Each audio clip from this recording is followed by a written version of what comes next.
everyone, it's mariarants. I hope you all had a really good last week. I know I wasn't here to rant to you last week, but I am back now after my school break. So today my topic for you guys is going to be that businesses are morally responsible to avoid the exploitation of controversial issues. Now I know that sounds like a bit of a mouthful, but basically what I mean by that is that businesses have a moral obligation to not use issues that are happening in today's world to gain profit from them. So first I'm going to go over some of the different exploitation issues that I found in the fashion industry, and there is one big company that is pretty known for it. The second point is how this affects the people that are actually involved in these issues in the first place.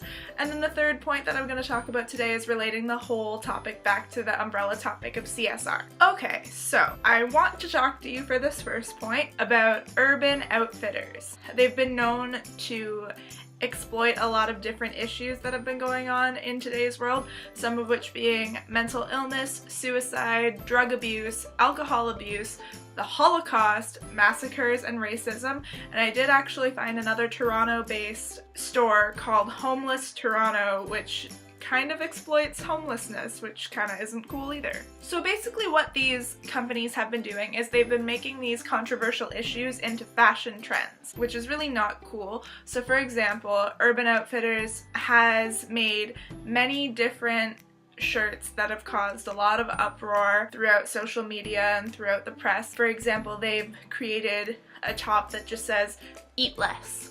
And they've created a top that just says depression all over it.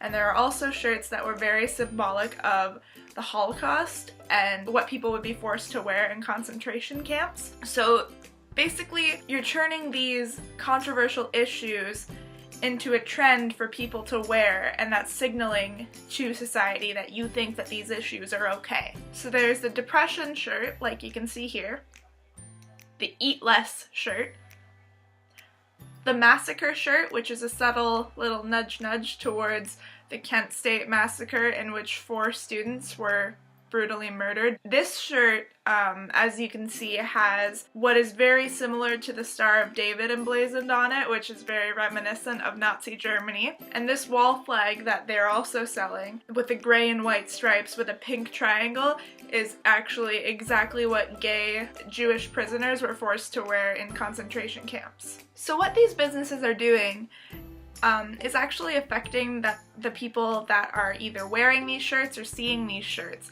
And it's really not okay for them to do that.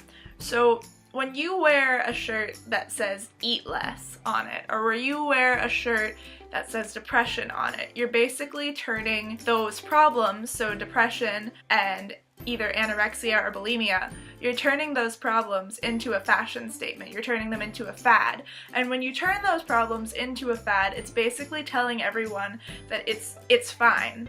It's not as big of an issue as it seems to be, and I can wear it on a shirt, and then when I grow tired of this shirt, I can stop wearing it, and then it'll just go away. That's not how these issues work. They don't just go away. It belittles the issues that you're putting onto these shirts, and it makes them seem not as serious because you're wearing them on a shirt. And sometimes it'll even be poking fun at the issue. For example, I found one, I don't know what company made it, but it's called Suicide Watch. Now that's just blatantly making fun of suicide, which is super not okay. And they're using these clothing items just to exploit the issue and make profit off of it and gain media attention off of it to promote themselves. And that's just awful. Like, you're exploiting huge issues that are negatively affecting society and just using it to make money for yourself. So I think that this whole issue relates back to the topic of CSR, because the exploitation of these problems like mental illness or like homelessness or drug abuse or anything like that, it's not helping the issue at all. It's actually making it worse because you're belittling it and making it seem not as serious as it is. And so you can't, as a business, you can't claim to be moral and make a societal situation worse and claim to be moral. That's not how it works. You're making a situation worse.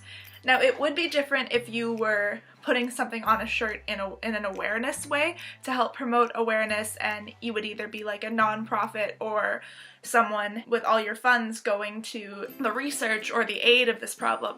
A good example that I really like is the brand To Write Love on Her Arms. It's a non-profit organization. The founder wanted to get their friend's story out. She was an addict. She suffered from very many mental illnesses. She suffered from self-harm. And so he made these shirts to help raise money to help her. And so the shirts are basically they promote awareness of different mental illness issues, and that is a really, really good thing to put on a shirt because you're raising awareness, and the company itself isn't exploiting the issue, they're putting their money in to help the issue. Now, this topic is really important to me because I am a sufferer of mental illness.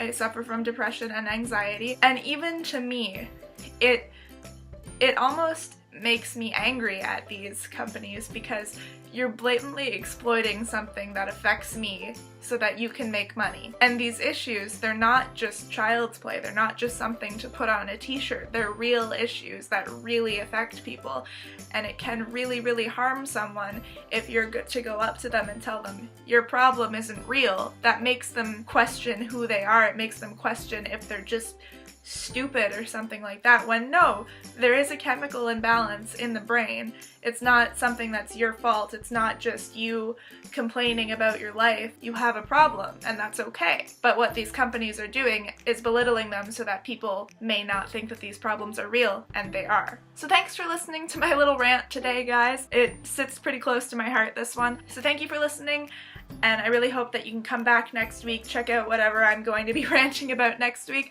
And if you want to check out my blog about this topic, as always, the link to the blog will be in the description box below. So check it out, give my video a thumbs up, subscribe if you'd like, and I will see you next week. Peace out!